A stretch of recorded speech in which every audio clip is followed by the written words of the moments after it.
इसलिए बच्चों को ट्रेनिंग देनी चाहिए या बच्चों को प्रैक्टिस करानी चाहिए कि वो 10:30 से 1:30 के बीच में बैठ के 3-3 घंटे के पेपर लिखे। उससे क्या होता है कि जब बच्चा बोर्ड एग्जाम देने जाता है तो उसकी अलर्टनेस जो है वो हाईएस्ट होती है। नमस्कार, आप देख रहे हैं वडोदरा टुडे में शहर हमारे खास कार्यक्रम एग्जाम फेस्टिवल, जिसकी हमारे सोशल सीरीज चलाई जा रही है। मैं आपका स्वागत करती हूँ। प्रधानमंत्री नरेंद्र मोदी हर साल परीक्षा पर चर्चा कार्यक्रम करके देश के परीक्षार्थियों को, उनके परिजनों को डिप्रेशन से बचने का मनोबल देते हैं।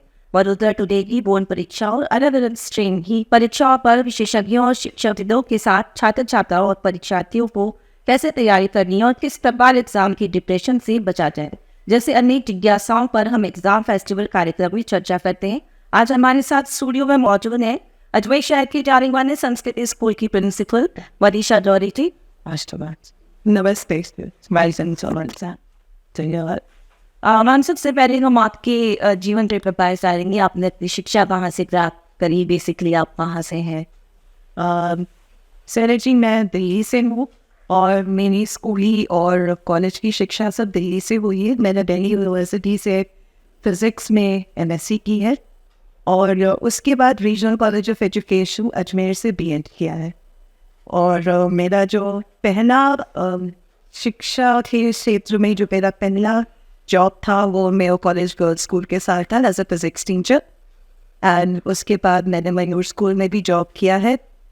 एंड फिर 12 साल मैंने बैंगलोर में काम किया और दिल्ली का जो DWPS इसको मैंने इस्टेब्लिश किया था, तो मैं फाउंडर प्रिंसिपल भी रह चुकी।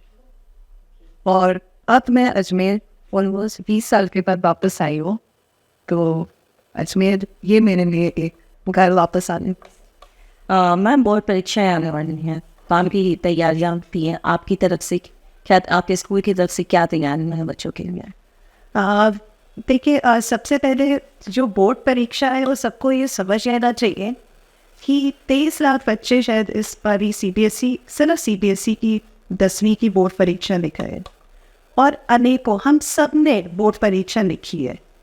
तो बोर्ड परीक्षा को कोई एक मतलब जिस तरह से लोग डरते हैं और उसके लिए स्ट्रेस लेते हैं, मैं तो ये कहूँगी उसको लेने की ज़रूरत नहीं है। ये भी एक परीक्षा है, सिर्फ परीक्षा देने की जगह अलग है और पेपर किसी और ने सेट किया है, बाकी तो सिलेबस तो वही है बच्चों के लिए। तो इसको हवा ना बना के हमें बच्चों को बता देंगे एक परीक्षा है जो दो और पूरी तैयारी के साथ दो। अच्छा, अब आप देखिए, कोई भी बच्चा जब एग्जामिनेशन वन में जाता है तो कोई बच्चा फेल होने के लिए नहीं जाता। सबसे पहली बात हमको ये समझनी चाहिए कि हर बच्चा जो है वो अच्छा परफॉर्म करना चाहता है, अगर उसको राइट सपोर्ट मिल जाए अपने पेरेंट्स का और स्कूल का। तो सबसे पहले मैं ये बात करूँगी कि पेरेंट्स को क्या सपोर्ट देंगे बोलूँ ये समय। तो सबसे पहला चीज़ है कि पेरेंट्स को क्या सपोर्ट देना चाहिए। तो मैं ये बोलना चाहूँगी कि पेरेंट्स को बच्चों को एक घर में एक ऐसा माहौल दे जो जिसमें पीस हो और बच्चा जो है पढ़ने का माहौल दे दे बच्चों को घर में। अगर बच्चा जो है वो टाइम टेबल बनाना और फॉलो करना नहीं जानता है तो पेरेंट्स उसकी हेल्प करें, बिकॉज एक रूटीन होना बहुत ज़रूरी है बच्चे के लिए। पढ़ाई का टाइम फिक्स होना चाहिए और इस समय बच्चों को बहुत लिख के प्रैक्टिस करनी चाहिए। दूसरा, मैं माँओं को ये बोलूँगी कि वो बच्चों के खाने पीने का बहुत ध्यान रखें। इस समय उनको पौष्टिक आहार दें, बाहर का खाना पीना नहीं दें, जिससे कि वो बीमार ना पड़े और हेल्दी रहें और एक्टिव रहे, अलर्ट रहे पढ़ने के लिए। दूसरी चीज़ ये है कि बच्चा, अगर आपको कभी भी लगता है कि बच्चा थोड़ा सा डरा हुआ है या हतोत्साहित है, तो पेरेंट्स को उसके साथ बैठ के बात करनी चाहिए। उसका जो फियर है उसको एड्रेस करना चाहिए। और ये वो सभी नहीं है कि जब आप बिल्कुल कट ऑफ हो जाइए और बच्चे को बोलिए ना बाहर जाना है, ना तुमको कोई टीवी देखना है, बस पढ़ना है। ऐसे नहीं हो सकता। बच्चे को आप रिक्रिएशन का थोड़ा अपने आप को डिस्ट्रेस करने का टाइम दीजिए, जो भी बच्चे को अच्छा लगता है। तो इधर बच्चा टीवी देखने का या बाहर चला जाएगा फ्रेंड्स के साथ, या कोई वीडियो गेम खेलने का या कोई बुक पढ़ेगा ना, तो उसमें कोई गलत बात नहीं है। बट हाँ, एक डिफाइंड टाइम होना चाहिए जिसमें बच्चा ये करे। और स्कूल्स में तो हम लोग जो हैं वो बच्चों को प्रैक्टिस करा रहे हैं, बिकॉज ये वो टाइम है जब पोर्शंस फिनिश हो चुके हैं और ये टाइम में जब बच्चों को हमें प्रैक्टिस देनी है कि जो 3 घंटे में जो एग्ज़ाम लिखते हैं 10:30 से 1:30 बजे, उस समय उनका माइंड एकदम अलर्ट रहे और वो जो 3 घंटा है वो अच्छे से यूज़ करें अपना एग्ज़ाम देने के लिए। बिकॉज़ अगर आप देखें तो वो 3 घंटे में अगर बच्चे ने अच्छा परफॉर्म नहीं किया, चाहे उसने जितनी भी पढ़ाई की हो, जितनी भी प्रिपरेशन की हो, तो उसका रिज़ल्ट बिगड़ जाएगा। इसलिए बच्चों को ट्रेनिंग देनी चाहिए या बच्चों को प्रैक्टिस करानी चाहिए कि वो 10:30 से 1:30 के बीच में बैठ के 3-3 घंटे के पेपर लिखे।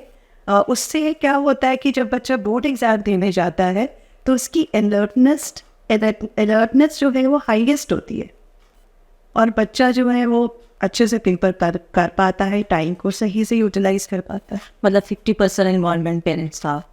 पेरेंट्स का इन्वॉल्वमेंट बहुत ज़रूरी है और इस समय बच्चे के लिए नेगेटिव कुछ भी नहीं यूज़ करना चाहिए। इसीलिए मैं बार बार कह रही हूँ, कोई बच्चा बुरा रिजल्ट नहीं चाहता, हर बच्चा अच्छा रिजल्ट चाहता है। तो उसको कैसे सपोर्ट करना है ये पेरेंट्स और टीचर्स को साथ मिलके समझना चाहिए। एक प्रिंसिपल होने के नाते क्या बच्चे आपसे डायरेक्ट जुड़े रहते हैं, आप डायरेक्ट इनसे डिस्कस करते हैं या उनको फेयर रहता है नहीं प्रिंसिपल मैम है हमें नहीं बात करनी चाहिए, क्या आपका रहता है रवैया के साथ कर? देखिए, प्रिंसिपल होने से पहले मैं टीचर थी और मैं फिजिक्स पढ़ाती थी और मैंने 10th और 12th को बहुत साल पढ़ाया है। तो बच्चों के साथ मेरा कनेक्ट बहुत स्ट्रॉन्ग है और मेरी प्रायोरिटी में बच्चे सबसे आगे हैं। तो अगर किसी भी बच्चे को मेरे से बात करनी है तो उसके लिए वो उसको अपनी टीचर से तो बोलना पड़ता है कि आई वांट टू गो इन, मेरे को प्रिंसिपल से मिलना है, लेकिन मेरे दरवाजे बच्चों के लिए हमेशा खुले रहते हैं और स्ट्रिक्ट हो बट मैं बच्चों को बहुत प्यार करती हूँ। स्ट्रिक्ट है बट पोलाइट भी है। पोलाइट है बट स्ट्रिक्ट डिसिप्लिन ऐसे के साथ आप कॉम्प्रोमाइज़ नहीं कर सकते। Yes exactly. 10th और 12th क्लास के बच्चों में क्या डिफरेंस रहता है फेयर को लेके? बिकॉज 10th फर्स्ट बोर्ड होता है, देन 12th सेकेंड हो जाता है। देखिए, 10th का जो बोर्ड होता है वो तो आपने जैसे कहा कि बच्चा पहली बार एक एक्सटर्नल एग्ज़ाम लेता है तो वो उसको ये नहीं पता होता कि क्या एक्सपेक्ट करे और इसलिए वो थोड़ा सा नर्वस होता है। लेकिन 12th के बच्चा क्योंकि पहले बोर्ड एग्ज़ाम दे चुका होता है तो उसका उस तरह का नर्वसनेस तो नहीं होता, लेकिन क्योंकि उसका करियर जो है उसकी परफॉर्मेंस पे डिपेंड करता है तो स्ट्रेस लेवल्स तो 12th के बच्चों का भी बहुत हाई होता है। स्पेशली सोसाइटी, पेरेंट्स, टीचर्स सब ये बोलते हैं कि तुम्हारे रिजल्ट पे तुम्हारा करियर डिपेंड करता है, इट्स अ मेक और ब्रेक टाइम फॉर यू। तो बच्चे जो है वो बहुत नर्वस हो जाते हैं। तो अगेन आई वुड से कि उनको सही मार्गदर्शन की और सपोर्ट की बहुत ज़रूरत होती है सब। देखा गया है कि डिजिटल युग में बच्चे ज़्यादा आजकल एग्जाम टाइम में भी सोशल मीडिया में एक्टिव रहते हैं, इसके बारे में क्या कहना चाहेंगे आप? जो आजकल का एक ट्रेंड चला है कि बच्चे सोचते हैं कि हम वीडियो देख के पढ़ लेंगे, तो एक्चुअली वो फ्रूटफुल नहीं। एंड द रीज़न इज़ कि वीडियो जो है वो वन साइडेड कम्युनिकेशन है। आपको सुनना पड़ेगा जो वीडियो प्रेजेंटर बोल रहे हैं या जो टीचर ऑनलाइन टीचर बोल रहे हैं, बट आप उनसे अपनी क्वेरीज नहीं कर सकते और आप उनसे इंटरेक्ट नहीं कर सकते। तो ये रिसर्च हुई थी जिसमें ये जब कोविड के बाद बहुत बच्चों ने सोचा कि वो वीडियो से पढ़ लेंगे और उनको टीचर की ज़रूरत नहीं है। तो जब रिसर्च हुई तो ये पता चला कि वीडियोस आर नॉट इफेक्टिव। वो बिल्कुल इफेक्टिव कम्युनिकेशन एक पढ़ाने का तरीका नहीं है। जब भी बच्चा कुछ भी ग्रास्प करता है तो इट हैज़ टू बी एक 2-वे इंटरेक्शन होना चाहिए बच्चे के साथ। तो टीचर्स को तो वीडियोस नहीं रिप्लेस कर सकते। और जहाँ तक डिजिटल मीडिया का सवाल है तो इंफॉर्मेशन ओवरलोड है और अनफॉर्चुनेटली हमने अपने बच्चों को सिखाया नहीं है कि कला तो सही में कैसे अंतर करना है। तो बच्चे उससे बहुत प्रभावित भी हो रहे हैं, बहुत वीडियोस देख के वो इन्फ्लुएंस भी हो रहे हैं। अगेन एज मेंटर्स और एज पेरेंट्स हमारी ड्यूटी है कि हमको ये समझाएं कि एग्जाम्स को लेके बच्चे आजकल डिप्रेशन एंजाइटी के लिए पेशेंट होता है, बीकी होने बहुत ज़्यादा उनको एंजाइटी फील हो जाता है उस टाइम पे। और कैसे हमें उन्हें रिजल्ट्स करना चाहिए, पढ़ाना करना चाहिए? जैसे मैंने आपको बताया, इस समय बच्चों को सपोर्ट की ज़रूरत है, मॉरल सपोर्ट की ज़रूरत है। इवन अगर बच्चा जो है वो प्री बोर्ड में नहीं स्कोर कर रहा है अच्छा, तो इसके बजाय कि हम ये देखें कि उसने क्या नहीं किया है, हमको ये एनालाइज करना चाहिए एज टीचर्स कि इस बच्चे को सपोर्ट करना चाहिए। और ठीक है, अभी भी 1 महीने का समय है, अगर हम स्मार्ट वर्क करें तो हम बच्चों को हेल्प कर सकते हैं। और बच्चा डिप्रेस तब होता है जब उसको लगता है कि शायद कोई रास्ता नहीं है अब मेरे लिए। और अगर आप उसके साथ कंटिन्यूस बात करिए, देखिए फेयर तब होता है जब उसको वो अपनी बात कहने नहीं पाता और उसकी बात कोई समझता नहीं है। बट अगर उसके पास एक कम्युनिकेशन चैनल्स ओपन हो जहाँ वो पेरेंट्स से बात कर सके, टीचर से बात कर सके, और जहाँ उसको जज किए बिना हम उसकी बात सुन सके, तो ये डिप्रेशन, फियर, एंजाइटी बहुत कम हो जाएगा। आपके द्वारा कुछ एग्जाम टाइम में बच्चों की काउंसलिंग करी जाती है अलग से?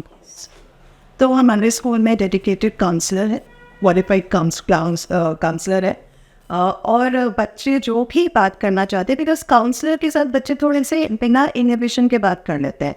उनको पता है कि ये जज नहीं करेंगी मार्क्स के बेसिस पे या बिहेवियर के बेसिस पे, तो बच्चे जाते हैं। एंड हमेशा उनके लिए ये अवेलेबल, ये सर्विस अवेलेबल रहती है कि वो काउंसलर से जाके बात कर लें। इवन टीचर्स, प्रिंसिपल, हम लोग सब ओपन हैं उनसे बात करने के लिए और उनको हेल्प करने के। पेरेंट्स द्वारा आजकल बहुत ज़्यादा दबाव डाला जाता है बच्चों को मार्क्स और राइट वगैरह को। देखिए, मार्क्स इम्पोर्टेंट तो हैं, अब मैं ये तो कह नहीं सकती कि मार्क्स आर नॉट इम्पोर्टेंट, लेकिन बच्चों से ज़्यादा नहीं है। बिकॉज अगर हमारा बच्चा परेशान होकर एग्ज़ाम लिख रहा है और उसकी वजह से उसको मेंटल कुछ एपिटी हो रही है, तो I think then we have to see what is more important and we have to deal with it. हमको उसके साथ डील करना पड़ेगा। तो पेरेंट्स को मैं यही कहूँगी कि मार्क्स आ जाते हैं, कोई ऐसा बच्चा नहीं है जो अगर विद राइट सपोर्ट वो ना परफॉर्म कर पाए।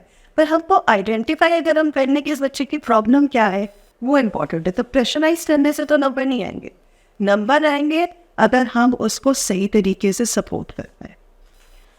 प्रधानमंत्री जी का भी हाल ही में कार्यक्रम हुआ था, काफ़ी सभी स्कूलों में ऑलमोस्ट उस प्रोग्राम पे राइट लिखाया। आपके स्कूल में भी इस तरीके की तैयारियाँ थी? यस, हम लोग ने प्रधानमंत्री जी का प्रोग्राम देखने के लिए एक हमने व्यवस्था करी थी और बच्चों ने वो प्रोग्राम देखा।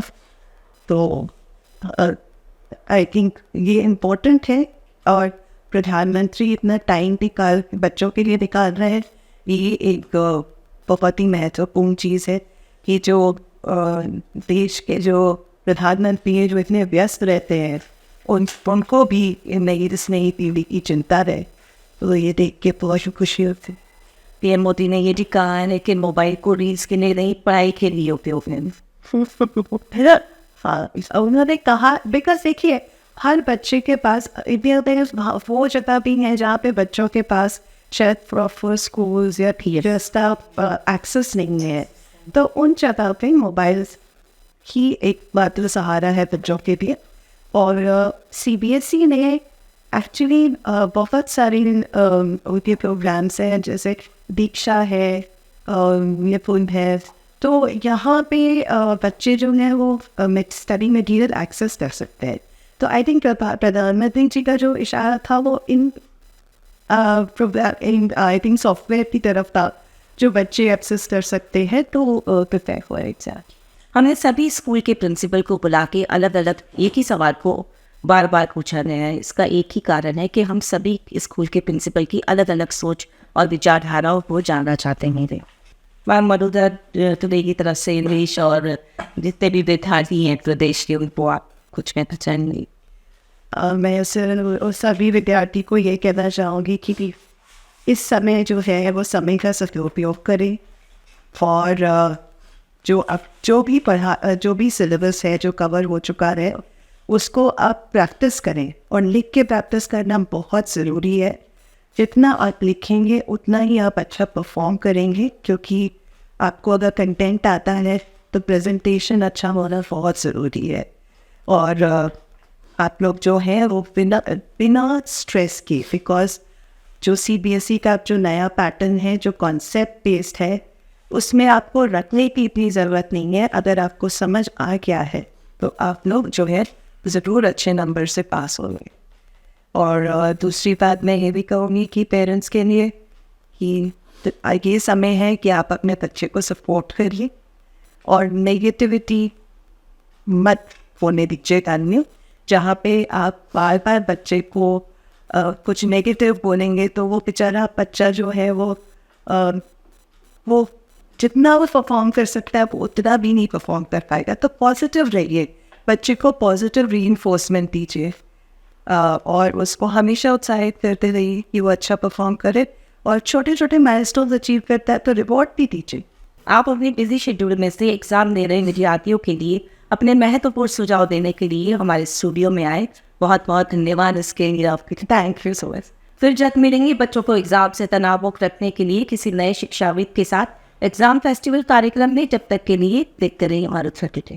चलो तनाव पर काबू पाते हैं, जीवन को उत्सव के रूप में मनाते हैं, परीक्षा पे चर्चा में आते हैं। अपनी क्षमता, अपनी प्रायोरिटी, अपनी आवश्यकता, अपने इरादे, थोड़ा हर अपेक्षाओं को उसके साथ जोड़िए। परीक्षा पे चर्चा।